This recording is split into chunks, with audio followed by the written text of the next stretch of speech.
उत्पत्ति चैप्टर 1। सृष्टि का वर्णन। आदि में परमेश्वर ने आकाश और पृथ्वी की सृष्टि की।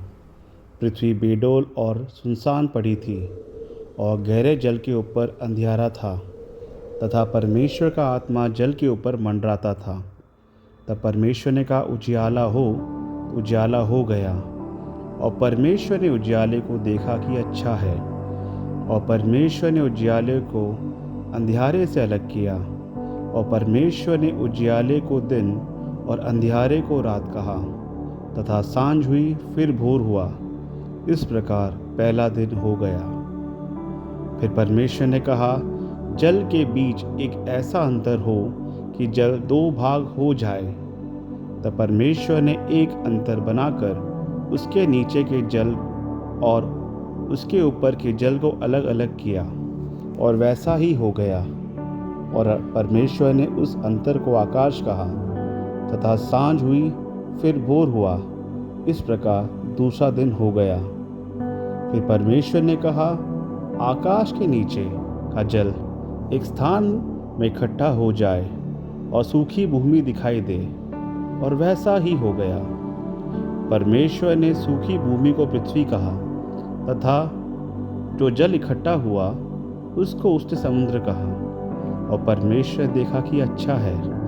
फिर परमेश्वर ने कहा, पृथ्वी से हरी घास तथा बीज वाले छोटे छोटे पेड़ और फलदायी वृक्ष भी, जिनके बीज उन्हीं में एक एक की जाति के अनुसार है, पृथ्वी पर उगे, और वैसा ही हो गया। इसी प्रकार पृथ्वी से हरी घास और छोटे छोटे पेड़, जिनमें अपनी अपनी जाति के अनुसार बीज होता है, और फलदायी वृक्ष, जिनके बीज एक एक की जाति के अनुसार उन्हीं में होते हैं, उगे। और परमेश्वर ने देखा कि अच्छा है। तथा सांझ हुई, फिर भोर हुआ। इस प्रकार तीसरा दिन हो गया। फिर परमेश्वर ने कहा, दिन को रात से अलग करने के लिए आकाश के अंतर में ज्योतियाँ हों, और वे चिन्हों और नियत समयों और दिनों वर्षों का कारण हो। और वे ज्योतियों आकाश के अंतर में पृथ्वी पर प्रकाश देने वाली भी ठहरे, और वैसा ही हो गया।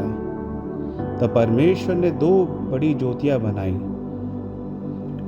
उनमें से बड़ी ज्योति को दिन पर प्रभुता करने के लिए और छोटी ज्योति को रात पर प्रभुता करने के लिए बनाया, और तारागण को भी बनाया। परमेश्वर ने उनको आकाश के अंतर में इसलिए रखा कि वह पृथ्वी पर प्रकाश दे तथा दिन और रात पर प्रभुता करे, और उजियाले को अंधियारे से अलग करे। और परमेश्वर ने देखा कि अच्छा है। तथा सांझ हुई, फिर भोर हुआ। इस प्रकार चौथा दिन हो गया। फिर परमेश्वर ने कहा, जल जीवित प्राणियों से बहुत ही भर जाए, और पक्षी पृथ्वी के ऊपर आकाश के अंतर में उड़े। इसलिए परमेश्वर ने जाति जाति के बड़े बड़े जल जंतुओं की और उन सब जीवित प्राणियों की भी सृष्टि की, जो चलते फिरते हैं, जिनसे जल बहुत ही भर गया। और एक एक जाति के उड़ने वाले पक्षियों की भी सृष्टि की। और परमेश्वर ने देखा कि अच्छा है।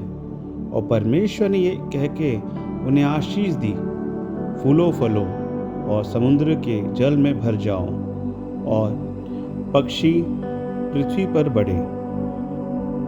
तथा सांझ हुई, फिर भोर हुआ।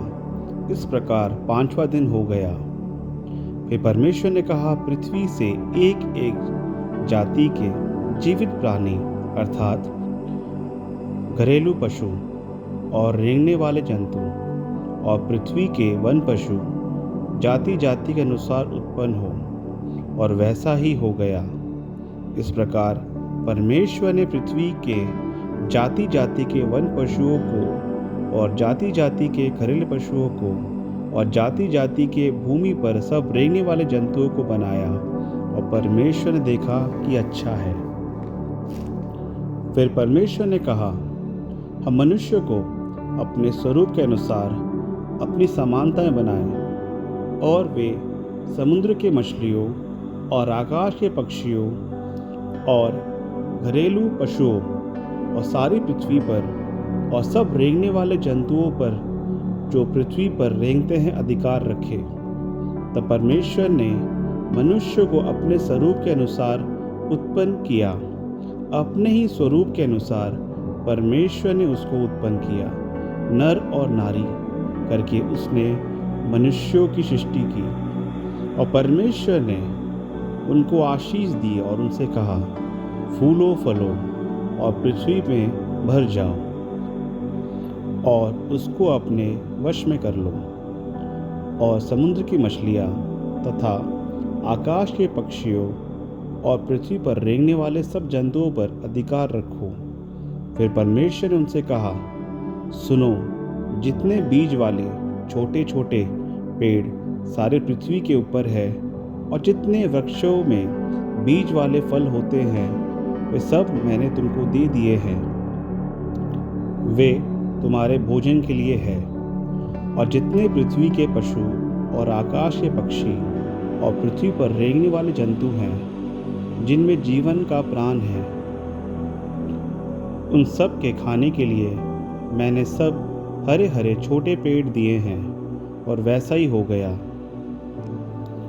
तब परमेश्वर ने जो कुछ बनाया तथा सबको देखा तो क्या देखा कि बहुत ही अच्छा है। तथा सांझ हुई, फिर भोर हुआ। इस प्रकार छठवां दिन हो गया।